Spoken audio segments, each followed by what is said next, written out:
ನಮಸ್ಕಾರ ಫ್ರೆಂಡ್ಸ್, ನಾನು ಶಿವರಾಜ್ ಪಾಟೀಲ್. ನಿಮಗೆ ಕನ್ನಡ ಯೂಟ್ಯೂಬ್ ಚಾನಲ್ ಟುಡೇಸ್ ಇನ್ವೆಸ್ಟ್ಮೆಂಟ್ಗೆ ಸ್ವಾಗತ. ಇವತ್ತಿನ ದಿನ 3 ಮಾರ್ಚ್ ನಿಫ್ಟಿ 22,000 ಡಿಫೆಂಡ್ ಮಾಡಿದೆ.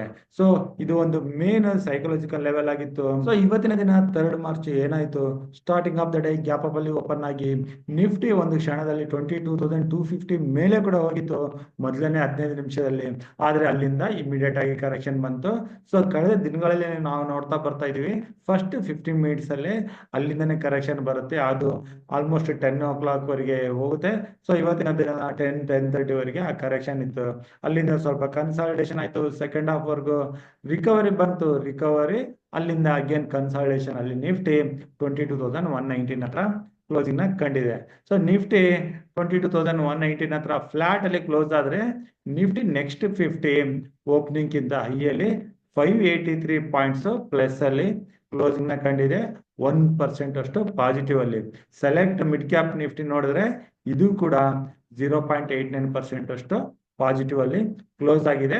ಆದ್ರೆ ಬ್ಯಾಂಕ್ ನಿಫ್ಟಿ ಮಾತ್ರ ಇಲ್ಲಿ ನೆಗೆಟಿವ್ ಅಲ್ಲಿ ಓಪನಿಂಗ್ ಗಿಂತ ಬಹಳ ಕಡಿಮೆ 230 ಪಾಯಿಂಟ್ಸ್ ನೆಗೆಟಿವ್ ಅಲ್ಲಿ ಕ್ಲೋಸ್ ಆಗಿದೆ. ಆದ್ರೆ ಇಲ್ಲಿ ಕೂಡ nearly 500 points recovery starting of the day, ಅಂದ್ರೆ mid of the day after 11 o'clock ಇಲ್ಲಿ ಬಂದಿತ್ತು. ಇನ್ನು ಫೈನಾನ್ಷಿಯಲ್ ನಿಫ್ಟಿ ಅದೇ ಬ್ಯಾಂಕ್ ನಿಫ್ಟಿ ರೀತಿನೇ ನೆಗೆಟಿವ್ ಅಲ್ಲಿ ಕ್ಲೋಸ್ ಆಗಿದೆ, 75 ಪಾಯಿಂಟ್ ಅಷ್ಟು.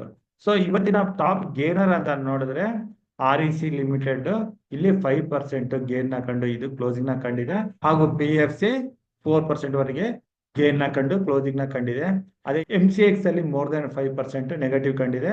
ಇನ್ನು Bajaj finance, ICICI general insurance ಇವೆಲ್ಲ ಮೋರ್ ದನ್ 1% ನೆಗೆಟಿವ್ ಅಲ್ಲಿ ಕ್ಲೋಸ್ ಆಗಿದ್ದಾವೆ. ಇನ್ನು ಮಾರ್ಕೆಟ್ ಬ್ರೆತ್ ನೋಡಿದ್ರೆ ಡಿಕ್ಲೈನ್ಸ್ ಅಡ್ವಾನ್ಸಸ್ ಗಿಂತ ತುಂಬಾ ಜಾಸ್ತಿನೇ ಇದೆ, 1:4 ವರೆಗೆ ಇದೆ ರೇಷಿಯೋ. ಸೊ ಇಲ್ಲಿ ಇನ್ನು ಬಿಯರ್ಸ್ ಸ್ಟ್ರಾಂಗ್ ಆಗೇ ಇದ್ದಾರೆ. ಇನ್ನು ನಾವು ಆಪ್ಷನ್ ಚೈನ್ ಗೆ ಬಂದ್ರೆ ಇಲ್ಲಿ ಆಪ್ಷನ್ ಚೈನ್ ಅಲ್ಲಿ ನೆಕ್ಸ್ಟ್ ಸಪೋರ್ಟ್ ನಾವು ಇಲ್ಲಿ ನೋಡಿದ್ರೆ 96,000 ಹೈಯೆಸ್ಟ್ ಓಪನ್ ಇಂಟ್ರೆಸ್ಟ್ 22,000 ಹತ್ರ. ಅಲ್ಲಿಂದ ಕೆಳಗಡೆ 93,000 ಓಪನ್ ಇಂಟ್ರೆಸ್ಟ್ 21,900 ಇದೆ. ಸೊ ಈ ಲೆವೆಲ್ ನಿಫ್ಟಿಗೆ ಸಪೋರ್ಟ್ ಆಗಿರುತ್ತೆ. ಈಗ ರೆಸಿಸ್ಟೆನ್ಸ್ ಅಂತ ಬಂದ್ರೆ ಇಲ್ಲಿ 73,000 ಓಪನ್ ಇಂಟ್ರೆಸ್ಟ್ 22,200 ಹತ್ರ. ಅದಾದ್ಮೇಲೆ 91,000 ಓಪನ್ ಇಂಟ್ರೆಸ್ಟ್ 22,300 ಹತ್ರ. ಅಲ್ಲಿಂದ ನೆಕ್ಸ್ಟ್ 22,400 ಹಾಗೂ 500 ಹತ್ರ ಹೈಯೆಸ್ಟ್ ಓಪನ್ ಇಂಟ್ರೆಸ್ಟ್ ಇದಾವೆ. ಸೊ ಇದನ್ನೆಲ್ಲ ನಾವು ನೋಟ್ ಮಾಡ್ಕೊಂಡಿರ್ಬೇಕಾಗುತ್ತೆ.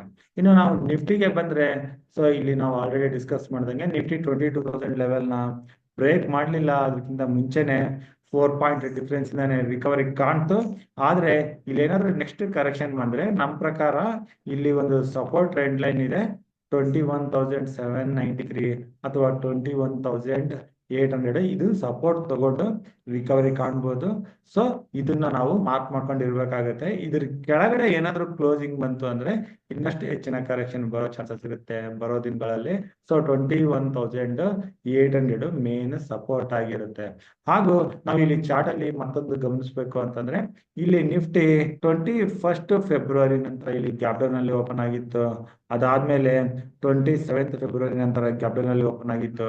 ಈ ಗ್ಯಾಪ್ ನ ಫಿಲ್ ಮಾಡಕ್ಕೆ ಅಟ್ಲೀಸ್ಟ್ ಒಂದು ಬರಿ ಬರ್ಬೇಕಾಗುತ್ತೆ. ಸೊ ಈ ಗ್ಯಾಪ್ ನ ಫಿಲ್ ಮಾಡಕ್ಕೆ ಇಮಿಡಿಯೇಟ್ ಆಗಿ ಬರುತ್ತಾ ಅದನ್ನ ನಾವು ಹೇಳಕ್ ಆಗಲ್ಲ. ಸೊ ಇಲ್ಲಿ ನೀವು ಚಾರ್ಟ್ ಅಲ್ಲಿ ನೋಡಿದ್ರೆ ಇಲ್ಲಿ ಮೊದಲನೇದಾಗಿ ನಿಫ್ಟಿ ಕರೆಕ್ಷನ್ ಕಾಣ್ಬೇಕಾದ್ರೆ 3 ಅಕ್ಟೋಬರ್ಗೆ ಇಲ್ಲಿ ಗ್ಯಾಪ್ ನಲ್ಲಿ ಓಪನ್ ಆಗಿತ್ತು. ಆದ್ರೆ ಈ ಗ್ಯಾಪ್ ನ ಇಲ್ಲಿವರೆಗೂ ಫಿಲ್ ಮಾಡಕ್ಕೆ ಬರ್ಲಿಲ್ಲ. ಅದೇ ಇಲ್ಲಿ 22 ನವೆಂಬರ್ ಅಲ್ಲಿ ಗ್ಯಾಪ್ ಅಪ್ ಆಗಿತ್ತು. ಆ ಗ್ಯಾಪ್ ಅನ್ನ ಒಂದು ಬಾರಿ ಇಲ್ಲಿ ಕೆಳಗಡೆ ಒಂದು ಫಿಲ್ ಮಾಡಿ ರಿಕವರಿ ಕಂಡಿತ್ತು. ಅದಾದ್ಮೇಲೆ ಇಲ್ಲಿ ಗ್ಯಾಪ್ ಡೌನ್ ನ ಕೆಳಗಡೆ ಬಂದು 4-5 ದಿನದ ನಂತರ ರಿಕವರಿ ಕಂಡು ಈ ಗ್ಯಾಪ್ ನ ಫಿಲ್ ಮಾಡಿ ಅಗೇನ್ ಕರೆಕ್ಷನ್ ನ ಕೊಟ್ಟಿತ್ತು.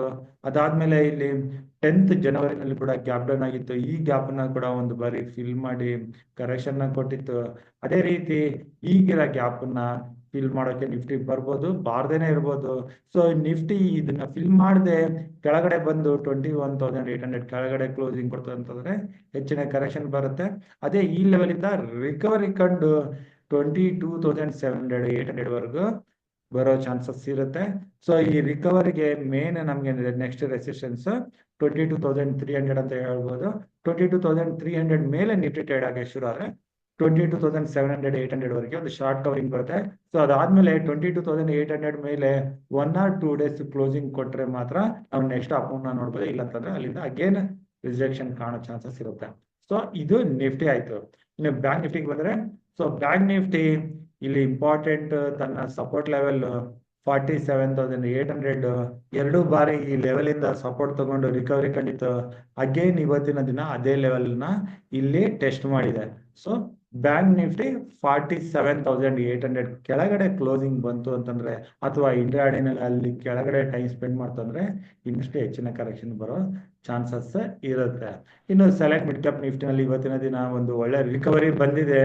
ಆದ್ರೆ ಸೆಲೆಕ್ಟ್ ಮಿಡ್ ಕ್ಯಾಪ್ ನಿಫ್ಟಿನಲ್ಲಿ ಈ ಲೆವೆಲ್ ಇಂದ ಯಾವುದೇ ಪೊಸಿಷನ್ ತಗೊಳ್ಳೋದ್ರಲ್ಲಿ ರಿಸ್ಕ್ ಇರುತ್ತೆ. ಅದೇ ಏನಾದ್ರು 11,100 ಮೇಲೆ ಬರೋ ದಿನಗಳಲ್ಲಿ ಯಾವುದೇ ದಿನ ಟ್ರೇಡ್ ಮಾಡೋಕೆ ಶುರು ಆದ್ರೆ ಅಲ್ಲಿಂದ ನೆಕ್ಸ್ಟ್ ಅಪ್ ಮೂವ್ನ ನೋಡ್ಬೋದು. ಈಗಿನ ಲೆವೆಲ್ ಇಂದ ಅದು 10,866 ಹತ್ರ ಏನ್ ಕ್ಲೋಸ್ ಆಗಿದೆ, ಇಲ್ಲಿಂದ ನೆಕ್ಸ್ಟ್ 150 ಪಾಯಿಂಟ್ಸ್ ಅಥವಾ 250 ಪಾಯಿಂಟ್ಸ್ ರೇಂಜ್ ಸ್ವಲ್ಪ ರಿಸ್ಕಿ ಟ್ರೇಡಿಂಗ್ ಝೋನ್ ಆಗ್ಬೋದು. ಸೊ ಇದನ್ನ ಅವಾಯ್ಡ್ ಮಾಡೋದು ಒಳ್ಳೇದು. ಇನ್ನು ಸೆನ್ಸೆಕ್ಸ್ ಗೆ ಬಂದ್ರೆ ಸೆನ್ಸೆಕ್ಸ್ ವೀಕ್ಲಿ ಎಕ್ಸ್ಪೈರಿ ಇರೋ ಕಾರಣ market may be sideways ಹೋಗ್ಬೋದು. ಅದೇ ನಾವು ಸೆನ್ಸೆಕ್ಸ್ ಅಲ್ಲಿ ಯಾಕಂದ್ರೆ ಈಗ ಸೆನ್ಸೆಕ್ಸ್ 73,000 ತನ್ನ ಸೈಕಲಾಜಿಕಲ್ ಲೆವೆಲ್ ಹತ್ರ ಇದೆ. ಸೊ ಇದೇ ಲೆವೆಲ್ ಅಲ್ಲಿ ಟ್ರೇಡ್ ಆಗ್ತಾ ಇದ್ರೆ 73,000 ಹತ್ರ ದಿನವೆಲ್ಲ ಟ್ರೇಡ್ ಆಗಿ ಸೈಡ್ ವೈಸ್ ಕ್ಲೋಸಿಂಗ್ ಕಾಣೋ ಚಾನ್ಸಸ್ ಇರುತ್ತೆ. ಇನ್ನು ಸೆನ್ಸೆಕ್ಸ್ ಅಲ್ಲಿ ನಾವು ಒಳ್ಳೆ ಶಾರ್ಟ್ ಕವರಿಂಗ್ 73,500 ಮೇಲೆ ನೋಡ್ಬೋದು. ಅದೇ ಹೆಚ್ಚಿನ ಕರೆಕ್ಷನ್ 72,500 ಕೆಳಗಡೆ ಹೆಚ್ಚಿನ ಕರೆಕ್ಷನ್ ನೋಡ್ಬೋದು.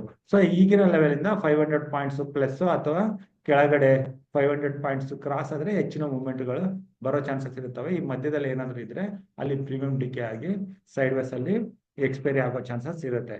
ಸೊ ಈ ರೀತಿ ನಾವು Nifty, bank Nifty, select mid cap Nifty ಹಾಗೂ ಸೆನ್ಸೆಕ್ಸ್ ಅಲ್ಲಿ ಟ್ರೇಡಿಂಗ್ ಲೆವೆಲ್ ನ ಮಾರ್ಕ್ ಮಾಡ್ಕೊಂಡು ಟ್ರೇಡ್ ಮಾಡೋದ್ರ ಬಗ್ಗೆ ನೋಡ್ಬೋದು. ಇನ್ನು ಇಂಟ್ರಾಡೇ ನಲ್ಲಿ ಅಥವಾ F&O ನಲ್ಲಿ ಟ್ರೇಡ್ ಮಾಡಬೇಕಾದ್ರೆ ಹೈ ರಿಸ್ಕ್ ಹೈ ರಿಟರ್ನ್ ಇರುತ್ತೆ. ಹಾಗಾಗಿ ರಿಸ್ಕ್ ನ ಕಡಿಮೆ ಮಾಡೋದಕ್ಕಾಗಿ ನಾವು ಹೆಡ್ಜ್ ಪೊಸಿಷನ್ಸ್ ಅಥವಾ ಸ್ಟಾಪ್ ಲಾಸ್ ನ ಇಟ್ಕೊಂಡು ಟ್ರೇಡ್ ಮಾಡ್ಬೇಕಾಗುತ್ತೆ. ಇನ್ನು ಹೈ ಪ್ರಾಫಿಟ್ ಮಾಡ್ಬೇಕು ಅಂತಂದ್ರೆ ನಮ್ಮ ಪ್ರಾಫಿಟ್ಗೆ ಟ್ರೇಲ್ ಮಾಡ್ತಾ ಹೆಚ್ಚಿನ ಪ್ರಾಫಿಟ್ ನ ಮಾಡ್ಬೋದಾಗುತ್ತೆ. ಸೊ ಇಷ್ಟ ಹೇಳ್ತಾ ಇವತ್ತಿನ ವಿಡಿಯೋ ಇಲ್ಲಿಗೆ ಮುಗಿಸ್ತಾ ಇದ್ದೀನಿ. ನಾನು ಕೊಟ್ಟಿರೋ ಮಾಹಿತಿ ಇಷ್ಟ ಆದಲ್ಲಿ ವಿಡಿಯೋನ ಲೈಕ್ ಮಾಡಿ, ನಿಮ್ಮ ಅನಿಸಿಕೆನ ಕಮೆಂಟ್ ಬಾಕ್ಸ್ ಮೂಲಕ ತಿಳಿಸಿ. ನಮ್ಮ ಯೂಟ್ಯೂಬ್ ಚಾನಲ್ ಇನ್ನು ಸಬ್ಸ್ಕ್ರೈಬ್ ಮಾಡಿಲ್ಲ ಅಂದ್ರೆ ಸಬ್ಸ್ಕ್ರೈಬ್ ಮಾಡಿ. ಇನ್ನು ನಮ್ಮ ಮುಂದಿನ ವಿಡಿಯೋ ಬರೋವರೆಗೂ ನಿಮ್ಗೆಲ್ಲ ನನ್ನ ಕಡೆಯಿಂದ ಧನ್ಯವಾದಗಳು. Thank you.